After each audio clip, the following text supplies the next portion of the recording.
गुन्ह्याची नेमकी माहिती काय, व्याप्ती काय? गेली 5-6 दिवसापूर्वी प्रांजल खेवलकर यांच्यावरती गुन्हा नोंद होत असताना ह्युमन ट्रॅफिकिंग ऍक्ट अंतर्गत गुन्हे नोंद झाले होते. तर आता महाराष्ट्रामध्ये फार मोठ्या प्रमाणामध्ये ह्युमन ट्रॅफिकिंग होत आहे. राज्य महिला आयोगाच्या वतीनं गेली 3-3.5 वर्षामध्ये आम्ही ह्युमन ट्रॅफिकिंगच्या विरोधात फार मोठी चळवळ उभी केलेली आहे. याचाच एक भाग म्हणजे आपल्याला कल्पना असेल, 2 दिवसापूर्वी सुद्धा बांगलादेशी मुलींची सुटका या ह्युमन ट्रॅफिकिंग मधून वसई येथून केलेले आहे. तो आमच्या राज्य महिला आयोगाचं यश असं म्हणता येईल, कारण की संपूर्ण महाराष्ट्रामध्ये असं कुठेही ह्युमन ट्रॅफिकिंग होत असेल तर तातडीने आमचं ह्युमन ट्रॅफिकिंग डिपार्टमेंट या सर्व घटनेशी संदर्भ आणि संपर्क करून यामध्ये असलेल्या मुलींची सुटका करण्यासाठी प्रयत्न करतो. आणि म्हणून मला आवर्जून आपल्या माध्यमातून देखील आवर्जून सांगायचंय, अशा पद्धतीतून देखील मला आवर्जून सांगायचंय की यामध्ये अशा कोणत्याही घटना अशा स्वरूपाच्या घडत असतील तर तातडीने त्यांनी जवळच्या पोलीस स्टेशन असेल, भरोसा सेल असेल, ह्युमन ट्रॅफिकिंग डिपार्टमेंट असेल, राज्य महिला आयोग असेल यांच्याशी संपर्क साधावा. या सगळ्या गोष्टींचा पाठपुरावा केल्यानंतर आणि तपास केल्यानंतर एक गोष्ट लक्षात येते, खेवलकर याच्या मोबाईलमध्ये, लॅपटॉपमध्ये, पेनड्राईव्हमध्ये काही अश्लील व्हिडिओ सापडलेत. याच्यामध्ये पोलिसांनी BNA 77 IT ऍक्ट 66E अंतर्गत गुन्हा नोंद केलेला आहे. हा गुन्हा म्हणजे संबंधित व्यक्तीची परवानगी न घेता अश्लील पद्धतीने तिचं रेकॉर्डिंग करणं आणि त्याचा गैरवापर करणं अशा स्वरूपाचं हे रेकॉर्डिंग आहे. त्या अनुषंगाने आज ही गुन्हा नोंद करण्यात आलेला आहे. त्याच्यामुळे अतिशय अक्षम्य असे हे सगळे गुन्हे आहेत. यामध्ये एखाद्या व्यक्तीबद्दल तिला कोणतीही पूर्वकल्पना न देता, तिला कोणतीही माहिती न देता, तिची ज्या पद्धतीने अश्लील आणि अश्लाघ्य पद्धतीने व्हिडिओ रेकॉर्ड करणं आणि ही व्हिडिओ सेक्शुअल ऍक्टिव्हिटीच्या संदर्भातली असणं, जेणेकरून त्या संबंधित व्यक्तीला असेल, कुटुंबाला असेल, यांना धोका निर्माण करणारा आहे. त्याच्यामुळे यांच्यावरती हा गुन्हा दाखल करण्यात आलेला आहे.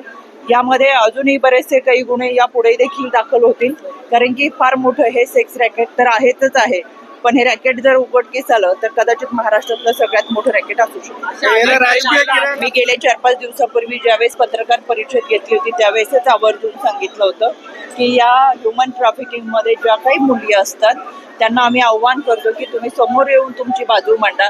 राज्य महिला आयोग हे तुमच्या सोबत आहेत. याच्यामध्ये तुमच्या कुटुंबियांना कोणतीही हानी होणार नाही, तुम्हाला कोणताही त्रास होणार नाही. आणि सार्वजनिक जीवन जगत असताना अनेक अडचणींना या महिला भगिनींना सामोरं जावं लागतं. तर ते सामोरं जावं न लागता त्यांचं आणि त्यांच्या कुटुंबाचं काउन्सिलिंग होणं फार गरजेचं आहे. आणि ते निश्चितपणाने आमच्या आयोगाच्या माध्यमातून, अँटी ह्युमन ट्रॅफिकिंग डिपार्टमेंटच्या माध्यमातून केलं जाईल. आणि म्हणून आता एक तक्रारदार महिला पुढे आलेली आहे. अशा अनेक महिला आहेत ज्या समोर येऊन त्यांची तक्रार दाखल करतात आहेत. त्याच्यामुळे निश्चितपणाने फार मोठी भयानक ही परिस्थिती आहे. यामध्ये मुलींना संरक्षण देण्याची जबाबदारी ही साहजिकच आपल्या सगळ्यांची. किती महिला संपर्कात आल्यात आता? यामध्ये गेल्या अनेक दिवसापासून बऱ्याचशा महिला संपर्कात आहे. तक्रार नोंद होताना ही एका महिलेची तक्रार नोंद झालेली आहे. यामध्ये मी वारंवार सांगते, ज्यावेळेस या मुलींवरती अत्याचार झालेला आहे, त्यांचे लैंगिक अवस्थेमधले फोटो, व्हिडिओ शूट केले गेलेले आहेत, त्यांना कुठेतरी मनामध्ये एक भीती आहे.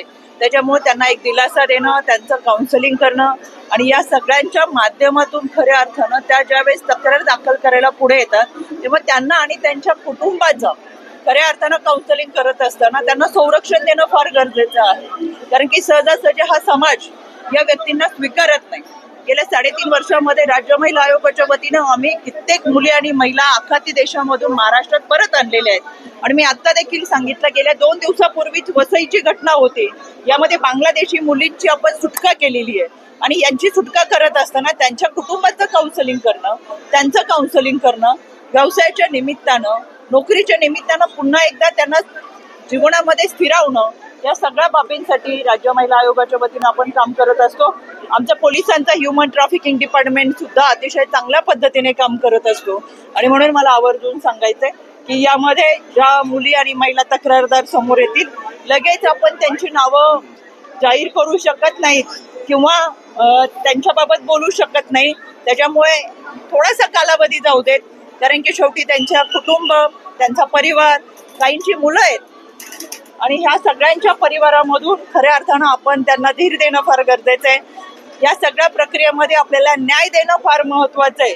त्याच्यामुळे तक्रारदार ज्या काही पुढे येतात त्यांच्या कुटुंबाची गोपनीयता, त्यांच्या मुलांची गोपनीयता, त्यांची गोपनीयता ठेवणं फार गरजेचं आहे आणि ती गोपनीयता ठेवण्यासाठी आपण सगळेजण लैंगिक शोषणाची त्याच्यामध्ये अनेक गुन्हे दाखल झालेले आहेत. तुम्हाला जे गुन्हे याच्यामध्ये सांगितलेले आहेत की कोणत्याही पद्धतीची माहिती न देता, याच्यामध्ये जी कोणती परमिशन न घेता लैंगिक अत्याचाराचे व्हिडिओ रेकॉर्डिंग केलेले आणि त्या अनुषंगाने हे गुन्हे नोंद झालेले आहेत. त्याच्यामुळे आपण एक थोडासा कालावधी देऊयात आणि या कालावधीमध्ये आपण जी काही संपूर्ण माहिती समोर येते ती माहिती तर देत असताना त्या मुलींच्या, त्यांच्या कुटुंबाच्या, मुलांच्या हिताचा सुद्धा विचार आपल्याला सगळ्यांना करावा लागेल. धन्यवाद.